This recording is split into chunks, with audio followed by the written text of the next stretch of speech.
Hi guys, आज हम बात करेंगे व्यवस्था विवरण की पुस्तक के बारे में। यह है मूसा के द्वारा लिखी गई 5वीं पुस्तक में से अंतिम पुस्तक है, जिस पुस्तक को हम स्मरण की पुस्तक के नाम से भी जानते हैं। इस पुस्तक का शीर्षक व्यवस्था विवरण का अर्थ है दूसरी व्यवस्था। पुस्तक में मूसा की विदाई संदेश, जिनमें उसने इजरायली के साथ परमेश्वर की वाचा का दोहराना व उसका नवीनीकरण इजराइल की नई पीढ़ी के लिए लाभ है। वे मरुस्थल में भटकने की समाप्ति पर पहुंचे और अब कानान देश में प्रवेश करने के लिए तैयार हैं।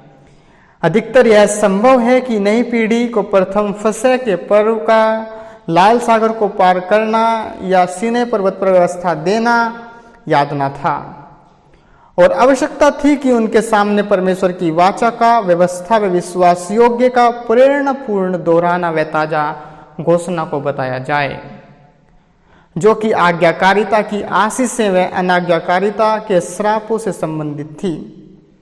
जैसे गिनती की पुस्तक में विरोधी, निर्गमन की पुस्तक में पीढ़ी का 40 वर्ष तक भटकने का विवरण किया है, वैसे ही व्यवस्था विवरण की पुस्तक में केवल 1 महीने की घटनाओं का, जो मोआब के मैदानी क्षेत्रों में यरीहो और यरदन की नदी के शाही पूर्व में हुई है, विवरण करती है।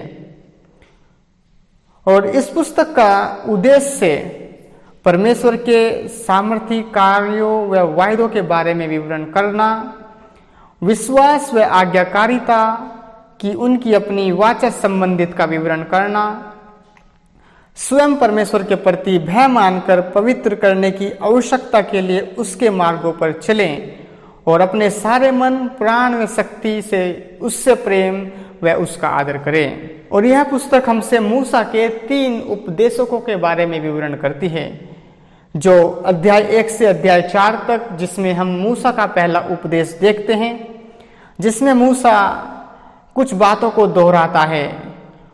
वह परमेश्वर की उस महिमा के बारे में बताता है जो इजरायलियों ने अनुभव किया है, अध्याय 4 वचन 10 से वचन 19 तक।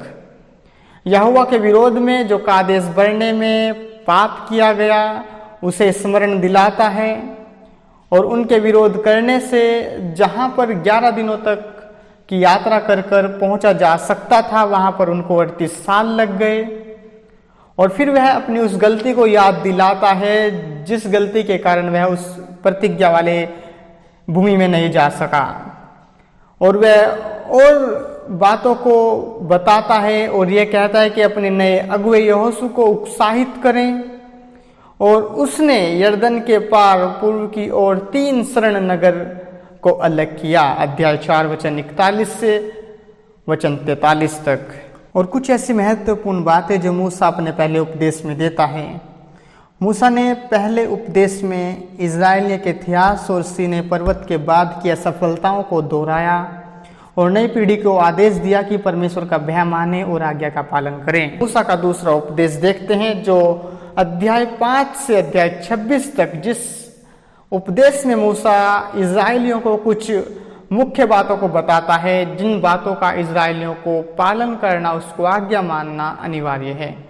वह 10 आज्ञाओं को दोहराता है, शुद्ध का पालन, आराधना, गरीबों, वार्षिक पर्वों, अधिकार व संपत्ति अधिकारों, कामुक अनैतिकता, सेवकों से व्यवहार और न्याय प्रदान की संबंधित बातों के विषय में विवरण करता है।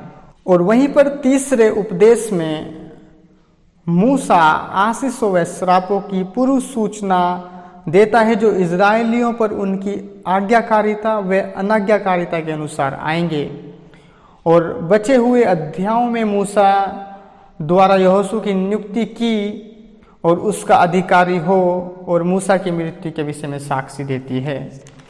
और मुझे आशा है कि ये जानकारी आपको सहायता करेगी कि आप परमेश्वर के वचन को और अच्छी रीति से समझ सको।